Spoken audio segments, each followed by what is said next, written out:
రాబోయే రోజుల్లో కాంగ్రెస్ పార్టీ ప్రజా వ్యతిరేక కార్యక్రమాలపైన గానీ, లేకపోతే కాంగ్రెస్ పార్టీ తీసుకునే నిర్ణయాలపైన గానీ, పథకాలపైన గానీ ఎట్లా ఉండబోతుంది భారతీయ జనతా పార్టీ స్టాండు? అంటే భారతదేశంలో అంటే కాంగ్రెస్ పార్టీ అధికారం కోసం ప్రయత్నం చేస్తారా? లేకపోతే ప్రభుత్వం మీద పోరాడతారా? యావత్ భారతావనిలో కాంగ్రెస్ పార్టీకి ప్రతిపక్ష హోదా ఇచ్చారు. యావత్ భారతావనిలో ఇదివరకు 30-40 సీట్లు ఉండే ఆయన, అవును. 90 సీట్ల పైకి ఇచ్చారు. ఇవాళ ప్రతిపక్ష నాయకుడు ఆయన. ఇవాళ ఆయనను భావి భారత ప్రధానిగా చూడాలి.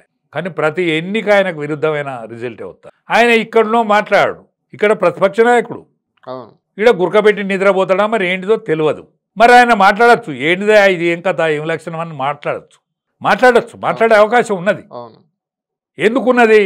ఇక్కడ హిస్టరీ ఉన్నది, మహాభారతం లాంటి చరిత్ర ఉన్నది.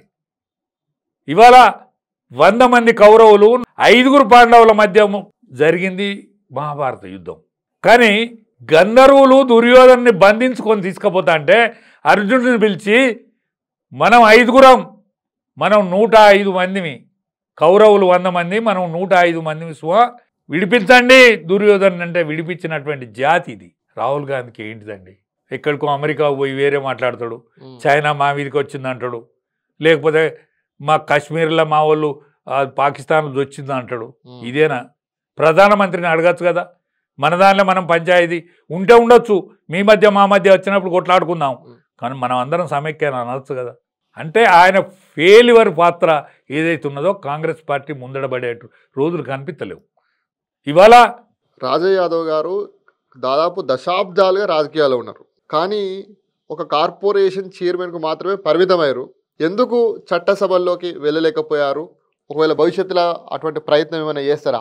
భవిష్యత్తులో నా ప్రయత్నం అంటూ ఉంటుంది, కానీ నేను టీఆర్ఎస్లనే బాగా కష్టపడ్డా. టీఆర్ఎస్లకు కావాల్సిన అవసరం ఉండే, నాకు అవకాశం కూడా ఉండే. ఆయన మెదక్ పార్లమెంట్ ఇస్తానన్నాడు, రాజ్యసభ పంపుతామన్నాడు, ఎమ్మెల్సీ చేస్తానన్నాడు, కానీ ఆ పీరియడ్స్ నాకు తాకలేదు. ఓకే, నేను కష్టపడ్డాడు. నేను మలుపు తిప్పే రాజకీయాలలో మెదిలిన ఒక 500 బహిరంగ సభలలో మాట్లాడినాను. కేసీఆర్ కూడా నాయన్ని మాట్లాడలే. కానీ నాకు చివరగా ఈ పార్టీ కూర్పును చేసేటువంటి అవకాశం వస్తుందని నేను నమ్ముతాను ఇప్పటికీ. భారతీయ జనతా పార్టీ బలమే సరిపోదో ఏమో, అనేక మందితో ఉన్న సాన్నిధ్యం, అనేక మందితో ఉన్న స్నేహితం, నా రాజకీయ అనుభవం ఇవి క్రోడీకరించి భారతీయ జనతా పార్టీ రాజ్యాన్ని తెలంగాణలో తెచ్చి నేను కన్నుమూస్తానని అనుకుంటాను. అంతకంటే ఎక్కువ ఆశిస్తలేదు. అంత పెద్ద మాట ఎందుకు, కానీ మీరు ఒక మంచి రాజకీయ నాయకుడిగా చాలా దశాబ్దాలుగా ఉన్నారు. ఖచ్చితంగా మీరు అనుకున్న బీసీసీఎం కూడా మీ యొక్క కళ నెరవేరాలి. దాంతోపాటు ఆ సీఎం గారి నాయకత్వంలో మీరు చట్టసభల్లో అడుగు పెట్టాలని మేము మా యొక్క విక్రమ్ టీవీ తరపున, మా ప్రేక్షకుల తరపున ప్రత్యేకంగా మేము కోరుకుంటున్నాం. Thank you sir. నేను ధన్యవాదాలు తెలుపుతాను మీకు. కానీ నాకు అన్నిటికంటే ఒక బీసీ ముఖ్యమంత్రిని చూసి చచ్చిపోవాలన్నది నాకు పెద్ద కోరిక. అది ఒక్కసారి బీసీ సీఎంతో పాటు మీరు ఆ చట్టసభల్లో, ఆ అసెంబ్లీలో కూడా అడుగు పెట్టాలి. అసెంబ్లీ కంటే నేను ఢిల్లీలోనే అడుగు పెట్టాలి అసలు. ఓకే, చట్టసభలో నేను ఢిల్లీ, నేను హస్తినాపురిలో అడుగు పెట్టాలి అసలు.